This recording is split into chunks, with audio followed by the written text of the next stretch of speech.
안녕하세요. 서울 근교에 살고 있는 30대 후반을 향해 가고 있는 주부입니다. 하는 짓거리가 사기꾼과 다름이 없는 저의 시누이 때문에 사연을 쓰게 되었는데요. 얼마나 염치도 양심도 없는 짓을 했는지 한번 들어보실래요?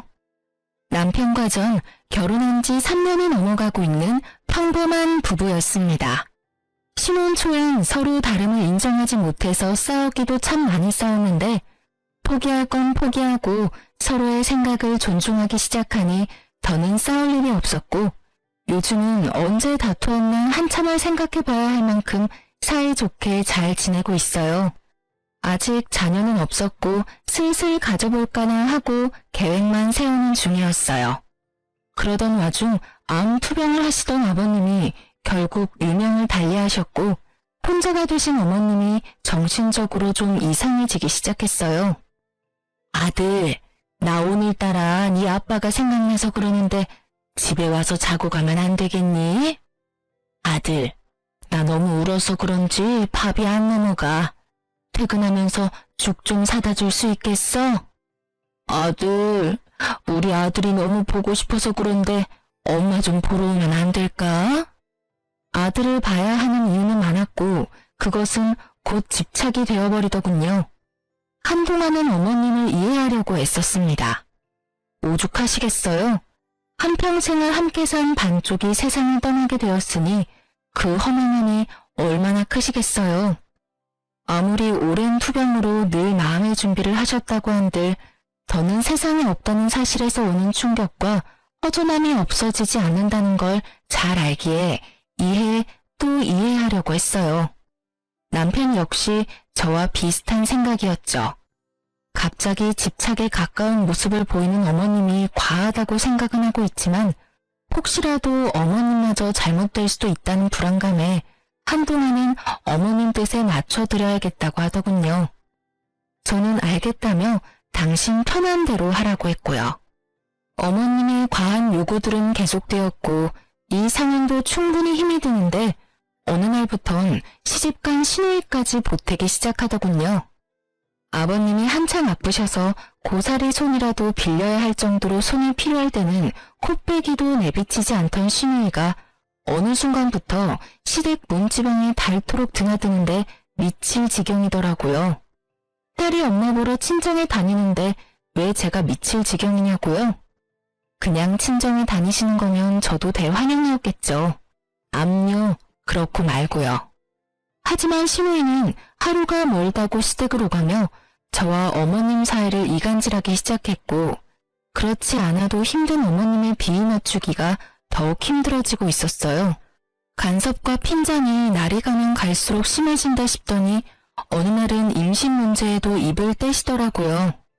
그날도 어머님이 불러서 시댁으로 간 날이었는데 거실 중앙에 어머님과 시누이가 앉아 있더라고요. 어머님 옆에 찰싹 붙어 앉아있는 꼴을 보아하니 또 무슨 꼬투리를 잡아 어머님 입을 열게 하나 싶었어요. 어머님, 저 왔어요. 형님도 계셨네요. 요즘 자주 오시네요. 그래서 불만이야 옳게? 꼭 내가 우리 집에 오는 게 불만인 것처럼 들린다. 아니요, 그럴 리가요. 그저 요즘 자주 뵙는 것 같아서 드린 말씀이에요. 그건 그렇고 어머님 무슨 일 있으세요? 급하게 오라고 하셔서 오는 내내 걱정되어서 혼났어요. 일은 무슨? 내가 물어볼 게 있어서 불렀어. 혹시 너희 요즘 피임은 잘하고 있니? 피임이라뇨? 아, 아기 소식이 없어서 그러세요? 그렇지 않아도 저희 이제 아기 가지려고 준비 중이에요. 조만간 좋은 소식 들려드릴 수 있도록 노력할게요. 대부분 시어머니 입에서 임신, 피임 이런 이야기가 나오면 당연히 그 다음 말은 손주를 기다리고 있다는 말 아닌가요? 저 역시 그렇다고 생각하고 노력한다고 말씀드린 것인데 제 말이 끝나기가 무섭게 생각지도 못한 말씀을 하시더라고요. 아니다. 노력하지 말란 말이야. 네? 그게 무슨 말씀이세요? 아기 가지지 말란 말씀이세요? 그래. 너 한동안은 임신할 생각하지 말고 피임 잘하라고 불렀어. 내가 임신하라고 할 때까진 절대로 임신할 생각도 하지 말려무나. 무슨 이딴 경우가 있는지 어이가 없더라고요. 남들은 아기를 안 낳는다고 해서 난리라는데 저흰 그 반대니 무어라 대꾸할 말도 생각나지 않더라고요. 그러는 와중에도 한 가지 확실한 건 이 문제는 어머님이 간섭할 문제가 아니라는 것이었어요. 죄송한데요, 어머님. 임신 문제는 저희 부부가 알아서 상의해서 결정할게요. 다른 것도 아니고 자녀 문제는 저희 부부 문제잖아요. 그럼 다른 할 말 없으시면 이만 가볼게요. 저도 하던 일 다 내팽개치고 온 거라 얼른 가봐야 해서요. 그럼 더 있어봤자 득될 것이 하나 없다는 저의 판단은 옳았고 전 빠르게 시댁을 벗어났어요. 아니, 도망쳤다는 말이 더 맞겠네요. 어머님과 시누이는 어떻게든 저를 붙잡아 놓고 본인들이 원하는 말이 나올 때까지 닥달할 눈치였고 전 뭐라고 하든 다 무시한 채 가방을 챙겨 나와버렸으니까요. 그렇게 무사히 도망친 저는 남편이 하는 음식점으로 향했고 점심시간이 지난 터라 다행히 홀에 사람이 거의 없더라고요. 갑작스럽게 등장한 저를 보고 놀란 남편은 무슨 일이냐며 뛰쳐나왔고 저는 방금 시댁에서 있었던 일을 알려주었어요. 여보, 갑자기 무슨 일이야? 회사는? 오늘 어머님이 급한 일이 있다고 부르셔서 반차 쓰고 나왔어. 어머니가? 갑자기 왜? 무슨 일 있으셔? 아니, 급하게 부르시길래 무슨 일인가 싶어서 갔더니 글쎄 뭐라고 하시는 줄 알아? 한동안은 임신할 생각도 하지 말라고 하시더라. 피임 잘하라고. 내가 참 듣고 있는데 어이가 없어서. 뭐라고? 그게 정말이야? 그래, 당신이 생각해도 그건 좀 아니지 않아? 아무리 어머님이라도 어떻게 임신 문제까지 간섭하실 수가 있어. 하물며 임신하지 말라니. 이게 말이 되는 상황이야? 내가 웬만하면 당신 가게까지 안 오려고 했는데 상황이 당신이 안 나서면 안 될 것 같아서 왔어. 글쎄 내가 그건 우리가 알아서 한다고 딱 자르고 나오려는데 원하시는 대답 들을 때까지 붙잡아두려고 그러시는지 형님이랑 어머님이랑 합심해서 잡고 안 놔주시더라니까. 그래서 겨우 뿌리치고 도망치다시피 해서 나왔어. 누나까지 있었단 말이야? 그래서 당신은 다친 데는 없어? 다친 데는 없어. 그나마 다행이네. 아니, 그나저나 도대체 왜 그러는 거야? 안 되겠다. 당장 가자. 이런 문제일수록 미루면 안 돼. 누나도 한 자리에 있을 때 단판을 지어야지. 저보다도 더 화가 난 남편은 저를 데리고 다시 시댁으로 향했고 시댁에 들어서니 시누이와 어머님이 하하호호 이야기를 나누고 계시더라고요. 이내 화가 잔뜩 난 남편과 저를 발견하시곤 표정을 싹 바꾸시긴 했지만요. 그새 가서 일렀어 옳게? 빠르기도 하지. 넌 엄마한테 그게 무슨 표정이야? 얼른 표정 관리하지 못해? 누나는 일단 빠지지 그래. 조용하고 기다리고 있으면 누나 차례 될 테니까 할 말 있으면 그때 해. 단호한 남편의 말에 시누이는 약간 겁을 먹은 듯 입을 다물었고 그런 모습을 지켜보던 어머님이 나서시더군요. 왜? 이 엄마한테 따지기라도 하려고? 아니, 그저 의견을 말하러 왔어. 이 사람한테 이야기는 대충 들었는데 임신하지 말라고 했다며? 그게 시어머니가 할 말이야? 그리고 그런 문제까지 왜 엄마가 이래라 저래라 해. 그건 엄연히 부부 문제고 우리가 알아서 할 문제야. 앞으로 부부 문제 가지고 이 사람 불러서 이래라 저래라 하지 마. 이것 봐라. 집안에 여자가 잘못 들어오니 내가 별꼴을 다 본다니까. 부부 문제? 너희끼리 알아서 할 문제야? 그게 왜 부부 문제야? 새로운 가족이 탄생하는 건데 우리 모두의 문제지. 넌 꼭 이런 사소한 것까지 네 남편한테 일러 바쳐야 했어? 그냥 내 하고 시키는 대로 했으면 얼마나 좋아. 내가 다 생각이 있어서 그런 건데 꼭 이렇게 집안에 분란을 만들어야지 속이 편하니? 저 물건 하나 때문에 위계 질서가 다 무너지는구나. 집안 꼴 잘 돌아간다. 잘 돌아가. 본인이 과했다는 생각 따위는 전혀 할 생각도 없으신 어머님은 급기야 저와 남편에게 곡소리를 하시며 따지기 시작하셨고 옆에서 차례를 기다리던 시누이 역시 지금이다 싶었는지 되지도 않는 이유로 저한테 트집을 잡더라고요. 엄마, 너무 속상해하지 마. 내가 있잖아. 응? 옳게, 좋게 넘어갈 수 있는 상황을 이렇게까지 만들어 놓으니까 속 편해? 엄마 말대로 그냥 네 하고 넘어갔으면 되는 문제를 굳이 이렇게 키워서 부모와 자식 간에 싸움 붙여놓으니까 만족스럽냐고. 두 사람의 반응을 보고 있던 남편은 도무지 대화가 통할 사람들이 아니란 걸 느꼈는지 제 손을 꽉 잡고 화를 내더군요. 말도 안 되는 소리들 좀 하지 마. 그게 왜 이 사람 탓이야? 애초에 이 사람 불러서 그런 말 한 사람들이 제정신이 아닌 거지. 괜히 엄한 사람 죄인으로 몰지 말고 본인들 반성부터 좀 해. 그리고 누나도 며느리면서 어떻게 그따위로 말을 할 수가 있어? 아무리 생각해도 이해가 안 된다, 정말. 어쨌든 우린 갈 테니까 앞으로 이런 일로 나나 이 사람이나 집으로 부르지 마. 알겠어? 언성을 높이며 한바탕 쏟아낸 남편은 저를 데리고 그대로 밖으로 나가버렸어요. 그래도 화가 풀리지 않는 것인지 저를 보며 이렇게 말하더군요. 자기야, 앞으로 우리 최소한의 도리만 하면서 살자.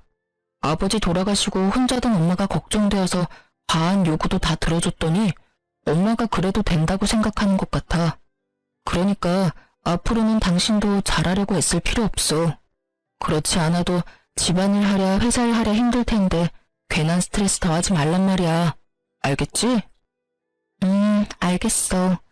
알겠으니까 그만 화 좀 풀어. 말은 이렇게 했지만 저는 몰라도 남편이 자식으로서 최소한의 도리만 한다는 것은 쉬운 일이 아니더군요.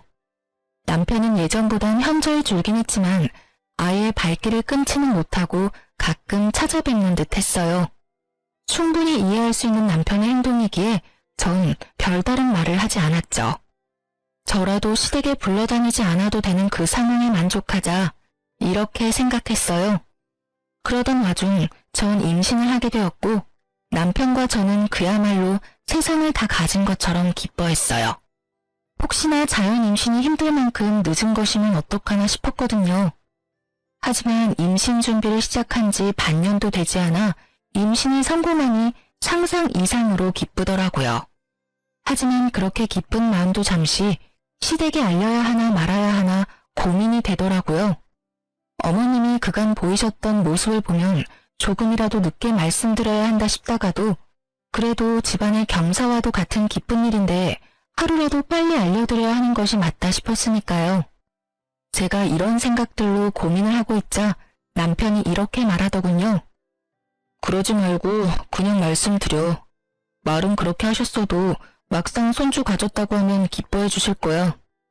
그러실까? 그럼 설마 임신했다는데 욕이라도 하겠어? 그렇겠지? 그래. 아직 찾아뵙고 싶지는 않고 전화로 말씀드려야겠다. 그래도 되지? 뭘 물어? 당신 편한 대로 하면 되지. 알아서 해. 전 남편 말을 믿어보기로 했고 용기를 내 전화로 임신 소식을 전했죠. 저의 임신 소식을 전해 들으신 어머님은 축하는커녕 다짜고짜 화를 내며 정신병에 가까운 억측을 주장하기 시작하더군요. 네가 웬일이냐? 그러고 가서 연락 한 통 없더니. 그게요 어머님, 저 임신했어요. 병원 가보니 4주 됐다고 하더라고요. 뭐? 임신? 너 정말 내 말이 우스웠니? 내가 한동안은 임신하지 말라고 했잖아. 아니, 어머님 그게 아니라요. 그런데 어머님, 제가 임신한 게 이렇게 혼날 일인가요? 전 도대체 이해가 되지 않아요. 분명 축하받아야 마땅한 일인데 왜 제가 혼나야 해요?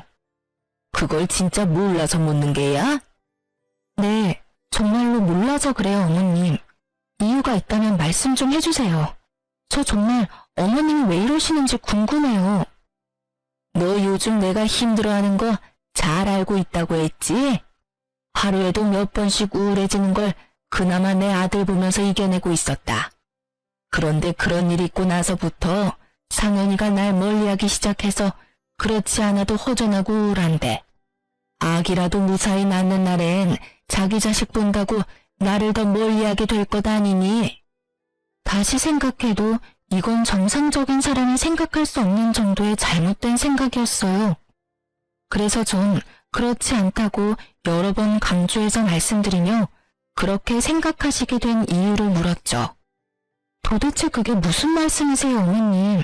아니에요. 절대 그렇지 않아요. 아범이 그럴 리가 있겠어요?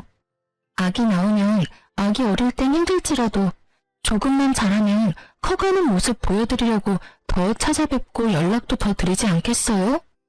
왜 그런 생각을 하세요? 그런 생각은 하지도 마세요, 어머님. 아니긴 뭐가 아니야. 내 딸이 분명 그럴 거라고 하던데 뭘. 아들들은 다 똑같다면서 자기 새끼 낳으면 자기 새끼만 챙기고 부모는 나 몰라라 한다고 그러더구나. 생각해보니 틀린 말도 아니고. 그래서 그 아기는 낳을 거니? 어머님, 잘 들으세요. 뱃속의 아기는 잘 품고 있다가 건강하게 낳을 거고요. 이 아기가 나온다 한들 저흰 어머님이 선을 넘으시지 않는 이상 절대 어머님을 나몰라라 하는 일은 없을 거예요. 그러니까 이상은 생각하지 마시고 그런 이상한 말 귀담아 듣지도 마세요. 일단 오늘은 끊을게요. 들어가세요, 어머님. 그렇게 전화를 끊고 아무리 생각해도 이건 아니다 싶었어요. 이런 게 뉴스에 종종 나오는 가스라이팅인가 싶더군요. 갑자기 시댁 문지방이 닳도록 들락날락하며 뭘 하나 싶었더니 어머님을 말도 안 되는 말로 구워 삼고 있었더라고요.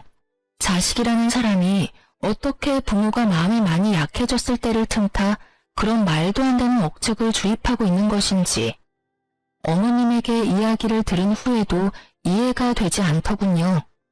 전 긴 생각에 잠겼고 아무리 생각해도 이렇게까지 부지런히 그리고 성심성의껏 저희와 어머님의 사이를 멀어지게 하는 신우이의 행동이 의문스럽더군요. 그런 식으로 해봤자 신우이에게 득될 것이 하나 없을 텐데 말이죠.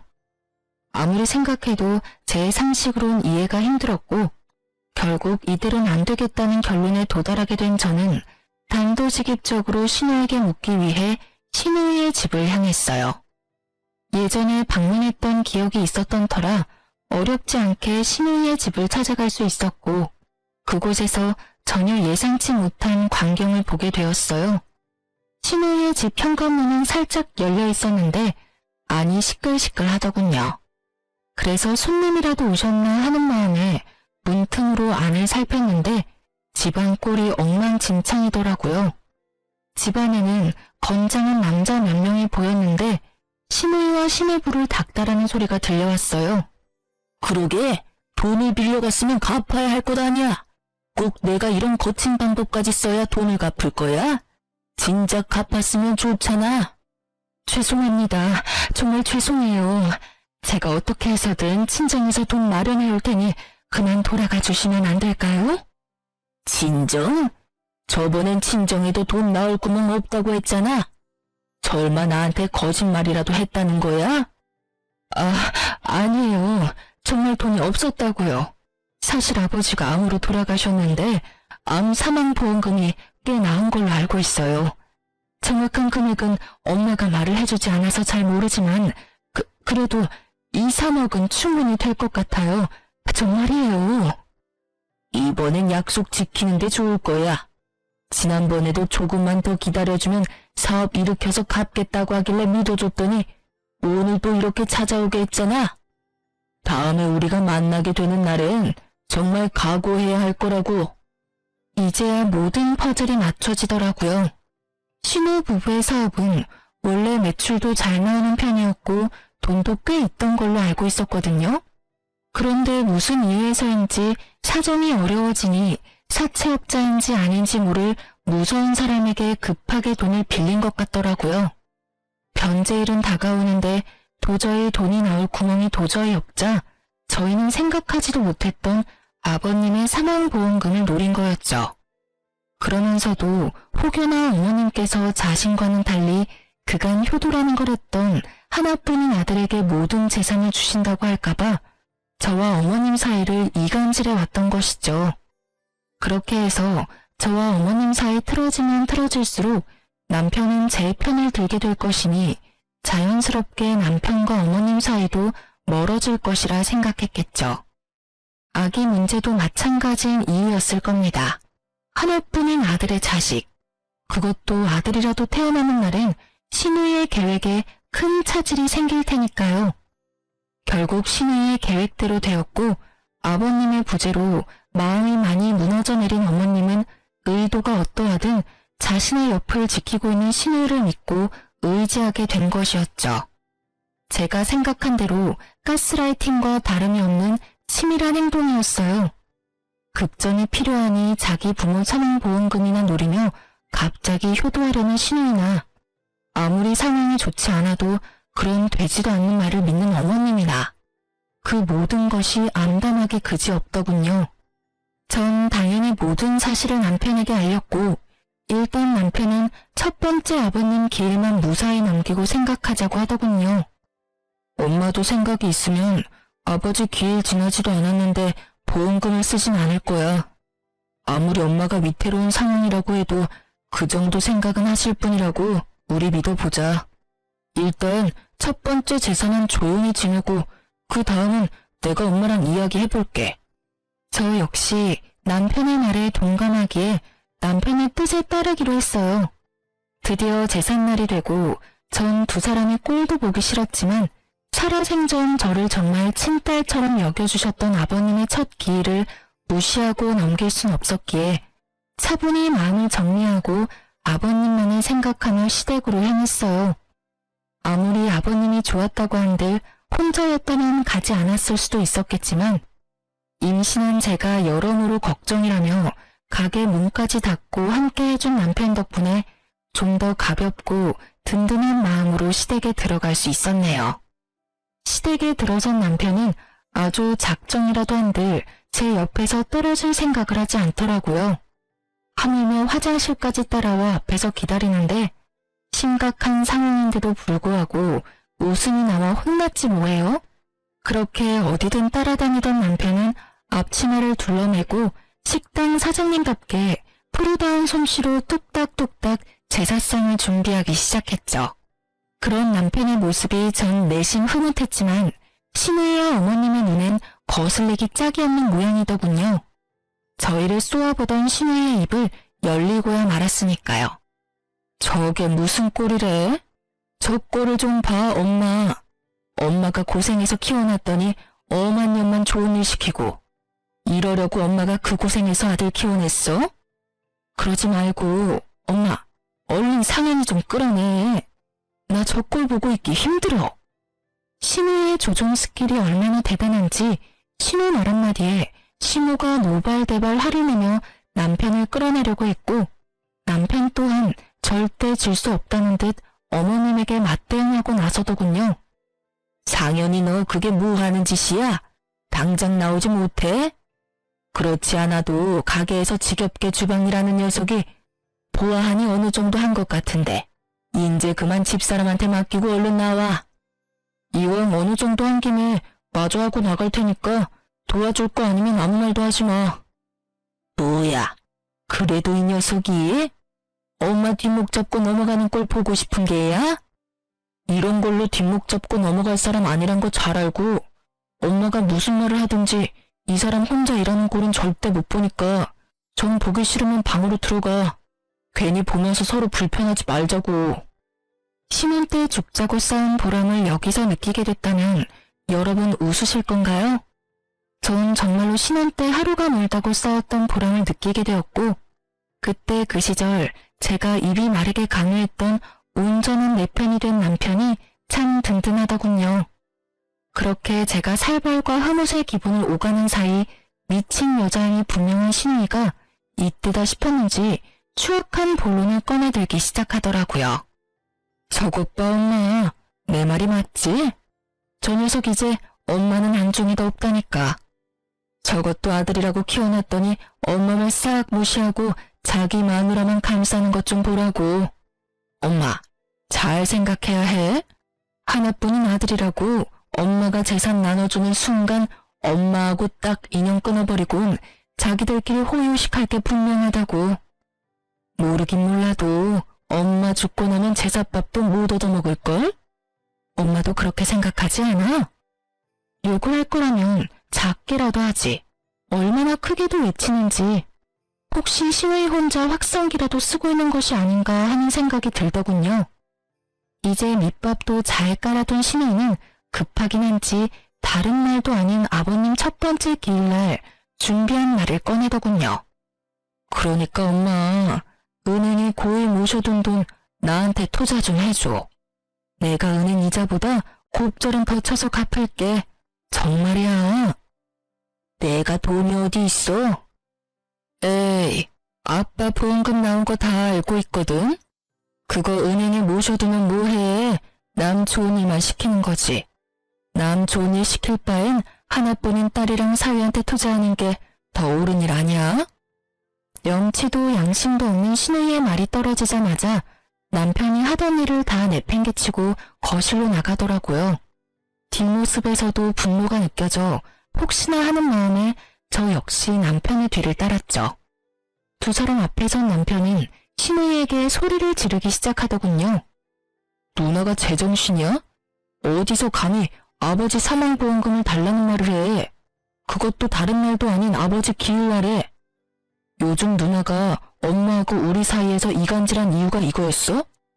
내가 정말 어떻게 해서든 이해해보려고 했어. 오죽 힘들면 저럴까 하면서 말이야. 그런데 아무리 힘들어도 이건 아니지. 그 돈이 어떤 돈인데? 그 돈 아버지 목숨값이야 누나. 그거 아버지가 돌아가시면서 엄마한테 남겨준 엄마 노후 자금이라고. 그러니까 손댈 생각 하지도 마. 알겠어? 이렇게까지 단호한 사람이었나 싶을 정도로 확실하게 못 박았음에도 불구하고 신우이는 물러날 생각이 없어 보였고 남편의 말에 반박하고 나서더군요. 아버지 목숨값이면 평생 은행에 두고 꺼냈으면 안 돼? 아버지가 그러라고 남겨주신 돈인 것 같아? 아니잖아. 힘들 때 보탬이 되라고 남겨주신 돈일 텐데 지금 당장 필요한 내가 좀 쓰겠다는데 그게 그렇게 화낼 일이야? 그리고 이간질? 난 이간질을 한 게 아니라 사실만을 말했을 뿐이야. 너 지금도 이렇게 엄마랑 사이가 좋지 않은데 나중에 엄마가 나이 들면 모시고 산다고 약속할 수 있어? 없잖아. 그럴 생각도 없잖아. 내 말이 틀려? 그러니까 그때를 대비해서 엄마가 미리 투자해주면 얼마나 좋아. 내가 지금부터 잘 벌어놔야지 부족함 없이 엄마를 잘 모실 거 아니야. 투자? 말은 참 잘한다 잘해. 아버지 돌아가시기 전엔 출가 외인이라고 엄마 아버지 생신 한 번 챙긴 적 없으면서 이제 와서 누나가 엄마를 모신다고? 말이 되는 소리를 해야 속는 척이라도 해주지.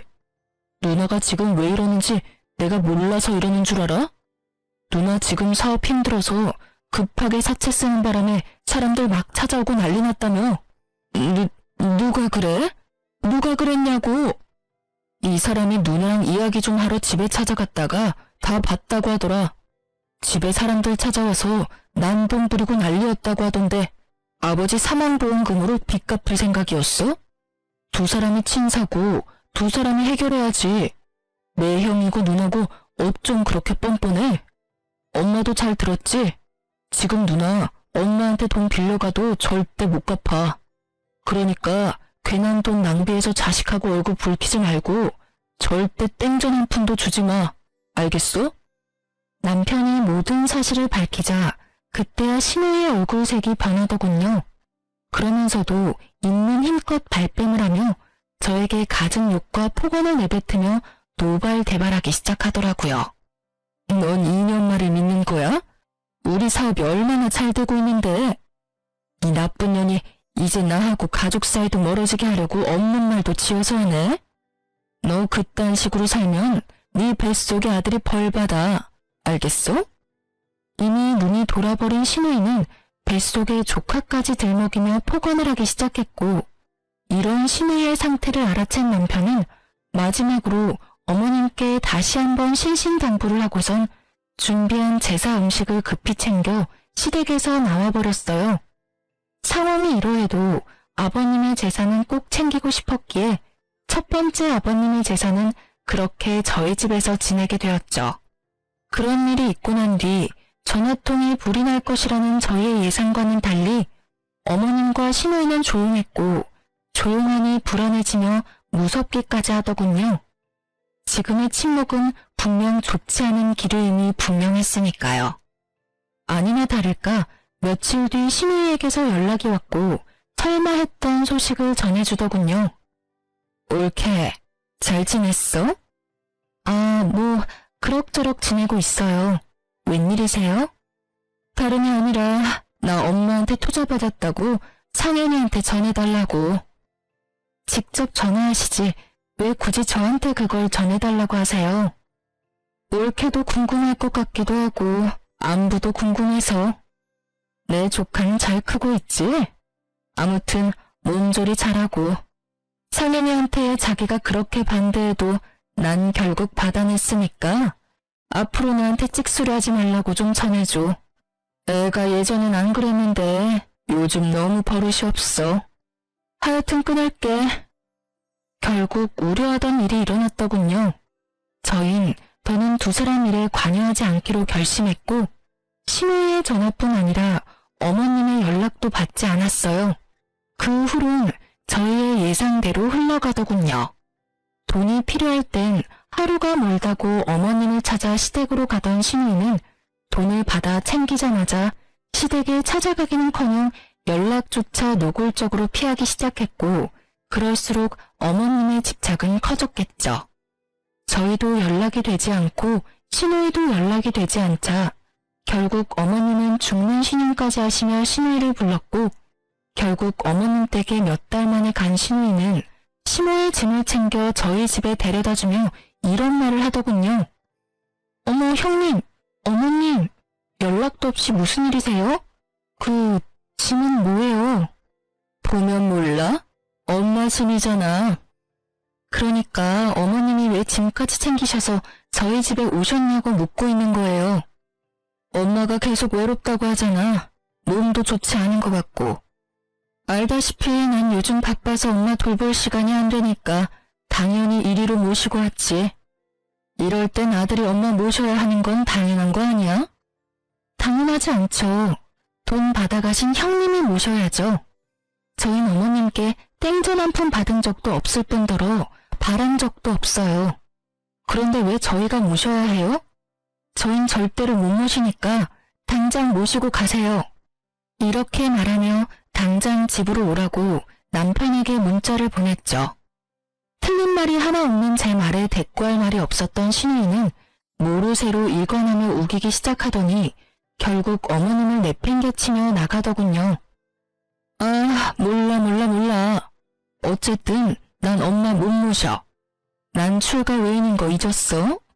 남편도 엄마 오면 불편하다고 하고 시댁 눈치도 보이고 같은 며느리로서 올케가 내 입장 좀 이해해줘, 응? 그럼 이야기 다 된 걸로 알고 난 가볼게. 형님, 이대로 가시면 어떡해요? 나 바빠. 연락할게. 그렇게 떠나버린 신우이와 아무 말도 하지 않고 그저 울고 있는 어머님. 한숨이 정말 절로 나오더라고요. 전 아무런 말도 하지 않은 채 남편만을 기다렸고 얼마 지나지 않아 남편이 들어오더니 어떻게 된 상황인지 대충 알겠다는 눈빛으로 어머님 짐과 어머님을 모시고 다시 나가더라고요. 묻지 않아도 남편이 향하는 곳은 신우이의 집이었고 다시 돌아온 남편은 혼자가 되어 들어오더군요. 아, 이게 진짜 무슨 일이야? 당신 괜찮아? 어머님, 형님 댁 모셔다 드린 거지? 누나 집에 모셔다 드렸어. 어떻게 인간이 그러냐? 나 사실 엄마 불쌍해서 어떻게 해야 하나 고민도 했는데 누나 하는 꼴이 얄미워서 엄마 모셔다 드렸어. 좋다고 돈 받아갈 때는 언제고? 누나도 누나지만 내 형도 어이없어. 엄마 모시고 가니까 나 몰라라 하고 밖으로 나가더라니까. 하긴 둘 다 똑같은 것들이니까 좋다 하고 같이 살고 있지. 남편의 화는 쉽게 가라앉지 않았고 많이 놀랐을 저를 걱정하면서도 신우이에 대한 분노를 쏟아내더라고요. 그렇게 얼마 뒤 신우이가 다시 찾아왔더군요. 얼마나 우셨는지 거의 탈진할 것만 같은 어머님을 모시고요. 어머님이 많이 미운 제 눈에도 어머님의 위태한 상태가 걱정되는 지경인데 신우이는 그런 어머님의 상태가 보이지 않는 것인지 어머님의 손과 짐을 던지다시피 하고 소리를 질러대더군요. 난 절대 돈 한 푼 없는 노인네 모실 생각 없어. 없다고. 그러니까 괜히 힘 빼지 마. 우리 집에 데리고 오지 말라고.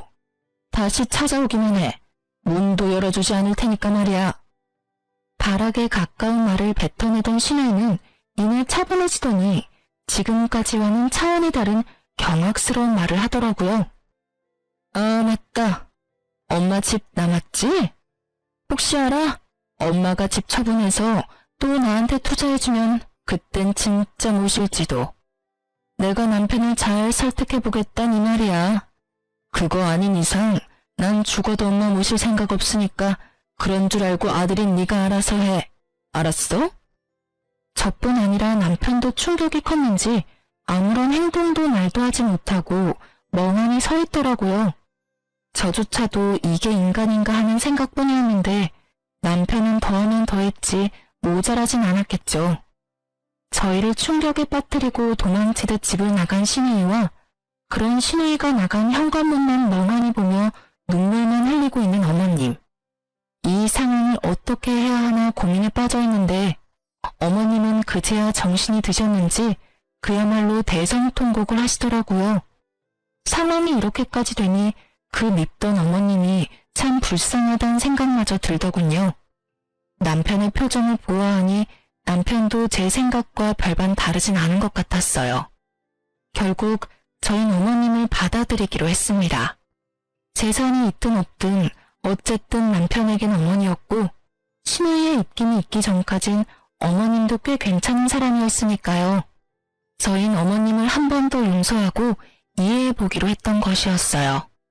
그냥 시댁으로 어머님을 모셔다 드리고 자주 왕래하며 지내는 방법도 있었지만 워낙 겪으신 일이 보통 일이 아니신지라 기력이 많이 떨어지셨더라고요. 혼자 계시게 했다간 정말 사람 잡겠다는 말이 나올 것만 같아 그냥 모시기로 했던 거죠. 이때까지만 해도 어머님을 완전히 용서했던 건 아니었기에 어쩔 수 없이 미운 마음이 있었어요. 하지만 불쌍하단 마음이 더 컸기에 어머님께 잘해드리려 애썼어요. 이때쯤 전 사실상 퇴사를 했던 터라 어머님과 보내는 시간도 많았죠. 온종일 멍하니 계시는 어머님을 모시고 산책도 다니고 산책을 나가는 날엔 맛있는 것도 사 먹고 집으로 돌아오는 길엔 남편 가게에 들려 남편 일도 돕고 남편과 수다도 떨기도 했어요. 그렇게 한 달 조금 지났을까요? 처음엔 말씀도 거의 하지 않으시던 어머님이 점점 말씀도 많아지기 시작하시더니 어느 날엔 남편과 수다를 떨다가 환히 웃으시더라고요. 예전 어머님의 모습이었어요. 밝아지기 시작하신 어머님은 마음의 안정을 되찾으신 건지 집안일도 도와주시며 저에게 잘해주려 애쓰시더라고요. 그때쯤엔 어머님에 대한 미움도 거의 사라지고 이대로 쭉 살아도 괜찮겠다 싶더라고요. 그렇게 어머님과 함께 평화로운 일상을 보내던 어느 날, 잔뜩 굳은 표정의 어머님이 저에게 신우이를 불러달라고 하시더라고요. 자신의 전화는 받지 않는다면서요. 그래서 전 신우이에게 전화를 걸었고 제 전화 역시 받지 않아 오늘 당장 저희 집으로 오지 않는다면 형님네 집으로 찾아가서 나올 때까지 기다릴 거라고 문자를 남겼어요. 제 말이 통했는지 신우이는 얼마 지나지 않아 집으로 왔더라고요. 당당하다고 해야 할지 뻔뻔하다고 해야 할지 고개를 빳빳하게 쳐들고 들어오는데 제가 어머님을 대신해서 뺨 한 대 때려버리고 싶을 정도였어요. 하고 온 행색을 보니 빚도 잘 해결하고 사업도 어느 정도 되는 것 같더라고요. 하늘도 무심하단 생각이 들더군요. 저런 인간을 망하게 해야 할 텐데 하고요. 어쨌든 신우이는 어머님의 고갯짓에 따라 어머님의 앞에 앉았고 여전히 말하는 싸가지는 없더라고요. 바쁜 사람 왜 오라가라요? 할 말 있으면 문자로 하든가 하지. 아, 그래. 준비한 말이나 해봐. 신우이를 가만히 바라보던 어머님은 이내에 결심이라도 하신 듯 저와 남편조차도 몰랐던 차용증을 꺼내며 신우이에게 보여주더라고요. 신우이의 얼굴은 새파랗게 질려갔고 어머님은 그제야 소파에 등을 기대시며 말문을 열었습니다. 너 이거 기억하지? 내가 너한테 얼빠진 짓거리 할 때 작성했던 거란다. 네가 직접 적고 도장까지 적었으니 내용은 잘 알고 있을 테지만 내가 중요한 부분만 다시 읽어주마. 을은 갑이 도움을 필요로 할 시엔 무슨 일이 있어도 응해야 하고 만약 이를 어길 시엔 일시불로 모든 금액을 상환해야 하며 또한 갑이 정신적 피해를 보았을 경우 그 피해 보상도 해야 한다. 이렇게 쓰인 글 밑에 네 이름이랑 네 도장도 찍혀있는데 다시 한번 확인해 보려는? 아니, 그게... 엄마, 그걸 지금까지 가지고 있었어? 그래요.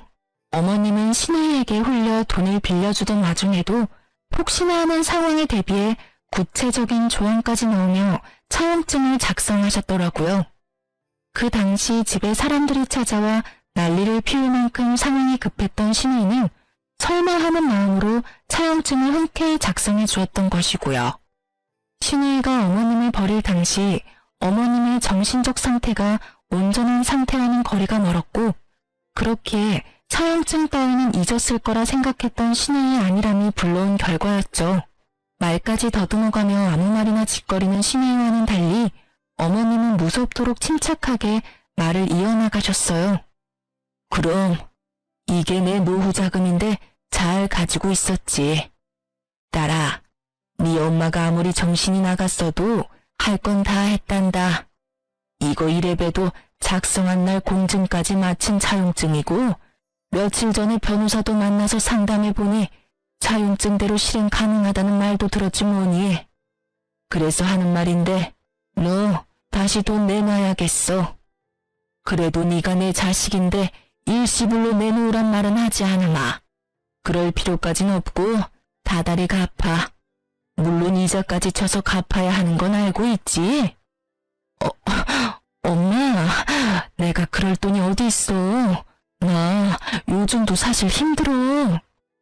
힘들기는 네가 하고 온 꼴을 보니 이제 살만해 보이는구먼. 끝까지 거짓말할 거야? 정말이야 엄마. 내가 그런 걸로 거짓말을 하겠어? 다 모르겠고 네가 만약 돈을 갚지 않으면 난 널 깜빵에 보내는 한이 있더라도 고소할 테니 무조건 다 갚으렴. 엄마, 정말 너무하는 거 아니야? 어떻게 하나뿐인 딸을 고소한다는 말을 해?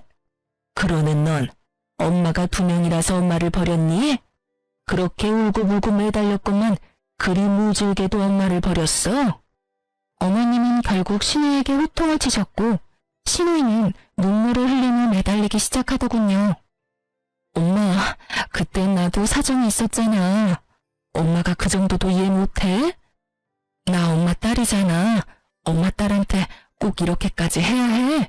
나한테 기회를 한 번만 더 줘. 내가 돈 생기는 대로 갚을게. 넌 너 좋은 때에만 엄마와 딸이라고 하는구나. 그리고 난 너에게 충분한 기회를 줬어. 지난 한 달 동안 매일매일이 너에게 주어진 기회였다. 그런데 넌 어떻게 했니? 먼저 전화해서 사과하기는커녕 내 전화조차 무시하지 않았니?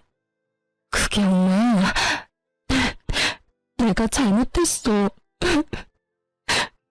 엄마라고 부르지도 마. 난 이제 너 같은 딸 필요도 없으니 괜한 눈물 빼서 동정심 살 생각도 말거라. 엄마, 내가 정말 잘못했다니까? 이제 와서 네가 잘못했다고 하면 내 마음이 풀릴 줄 알아? 애초에 먼저 버린 건 너였어. 그러게 이거사, 진작 좀 사람답게 살지 그랬어. 진작 일이 힘들다고 돈 달라고 했으면 내가 모른 척 했겠니? 그래도 하나뿐인 내 딸인데. 이제 와서 이런 말이 무슨 소용이겠냐마는 내가 너한테 준 그 돈 원래 너한테 줄 돈이었다. 원래 네 몫이었어. 그래? 그러면 엄마 그냥 줬다고 생각하고 그 차용증 찢어줘. 그러면 되잖아. 어차피 줄 돈이었다며. 그건 그때 이야기고 지금은 상황이 아주 다르지. 너 같으면 다물만 쏙 빼먹고 부모 버리는 딸년한테 재산을 주고 싶겠어? 난 절대로 그렇게 할 생각 없으니 무조건 다 갚아. 알겠어? 신우이에게 할 말을 마치신 어머님은 어디서 그런 힘이 나셨는지 신우이를 질질 끌어다 집 밖으로 내쫓아 버리시더라고요. 밖에서 신우이의 우는 소리가 들려왔지만 절대 문을 열어주지도 열어보지도 않았어요. 저는 괜히 어머님의 눈치를 살폈고 그런 제 시선을 알아채신 어머님이 제 손을 잡으시더라고요. 아가, 내가 참 미쳤었어. 저런 것도 딸이라고. 날 위해서 하는 말이라고 믿어서는 무작정 너를 미워했었단다. 지금 와서 생각해보면 정말 미쳤었단 말밖엔 떠오르지 않는구나. 내가 그동안 네가 나한테 하는 행동들 보면서 반성을 많이 했어. 너도 내가 많이 미웠을 텐데 어떻게 나한테 그렇게 잘 대해줄 수가 있는지 내가 반성도 많이 하고 많이 배웠다. 그리고 고마워. 날 받아들이는 게 쉽지 않은 결정이었을 텐데 내가 네 덕에 아직 저승길 안 가고 이리 살아있다. 내가 앞으로 살면서 이 빚은 다 갚으마. 네 덕에 산 목숨 앞으로 너에게 갚으며 살도록 하마. 아니에요, 어머님. 그동안 버릇없이 굴어서 죄송해요. 이야기하시는 내내 울먹이시던 어머님은 결국 울음을 터뜨리셨고 저 역시 그런 어머님에게 사과를 전하며 울어버렸어요. 그렇게 저흰 눈물의 화해를 했고 이날을 기점으로 사이가 엄청나게 돈독해졌어요. 하루가 다르게 행복을 향해 달려가는 저희와는 달리 신우이는 나락으로 가고 있더라고요. 신우이가 직접 전해온 소식에 의하면 돈을 갚아야 한다는 사실을 안 신혜부는 신우이를 모질게 내쫓았다고 하더군요. 그러면서 하는 말이 곧 이혼까지 하게 되면 정말 오갈 데가 없다며 위자료 조금 받을 것 같은데 그 위자료를 줄 테니 자기를 좀 받아주면 안 되겠냐고 하더라고요. 그래서 전 딱 잘라 그 돈으로 살 집부터 구하고 남은 돈은 어머님 돈이나 갚으라고 말하곤 끊어버렸네요. 그 뒤로도 저희에게 돌아가며 연락이 왔지만 저흰 신우이와 인연을 끊는 것으로 합의를 본 후라 아무도 신우이의 연락을 받지 않았습니다. 상황이 이렇게 되자 정말 돈을 갚지 않으면 깜빵을 갈 수도 있겠다는 생각을 하게 된 신우이는 알바를 하며 적은 돈이지만 차근차근 갚아나가고 있다고 하더라고요. 전 무사히 아들을 출산했고 그 아기는 어느새 2살이 되었어요. 시간 정말 금방 가더라고요. 제가 출산을 앞둔 무렵 어머님은 제가 불편할까봐 집으로 돌아가신다고 하셨지만 저와 남편은 아무래도 걱정이 돼 계속 모시고 살았어요. 그렇게 저희가 모시고 산 지 1년이 되던 해에 어머님은 집을 처분하신 돈보다 더 큰 돈을 저희에게 주시더라고요. 알고 보니 신우이에게 준 돈은 보험금 중 일부였고 나머지 돈은 저희가 정말 필요할 때 주려고 따로 관리하고 계셨다고 하시더라고요. 저흰 한사코 필요 없다고 이 돈으로 남은 노후 돈이나 펑펑 쓰시라고 했지만 어머님은 손주한테 남은 돈을 펑펑 쓰시겠다며 일단 집부터 옮기자고 하시더라고요. 사실 당시에 저희가 살던 집은 외곽 지역의 20년 넘은 낡은 아파트였거든요. 저흰 기쁜 마음으로 어머님의 돈을 받아 평수도 넓고 지은 지 얼마 되지 않은 신축 아파트로 이사를 하게 됐어요. 처음 어머님을 울며 겨자 먹기로 모시기 시작했을 때 어머님과의 충돌이 걱정되기는 했어요. 하지만 지금은 그 걱정이 무색할 만큼 어머님이 많이 도와주고 계세요. 출산 후 힘든 것이 한두 가지가 아니었는데 옆에서 친정엄마보다도 절 더 살뜰히 챙겨주셨고 제가 산후 우울증이라도 올까 말동무도 잘해주시고요. 그 덕에 전 그 모든 순간을 넘기고 이렇게 사연까지 쓰고 있네요. 요즘엔 어머님이 친정엄마처럼 느껴질 때도 있으니 정말 가족이 된 거겠죠? 이렇게 저의 사연이 끝났어요. 저는 이만 아기 밥을 챙기러 가봐야 할 것 같아요. 사실 아까부터 아기가 배가 고픈지 간식을 달라고 칭얼거리네요. 어쨌든 저의 긴 사연 들어주셔서 감사합니다. 좋은 하루 되세요.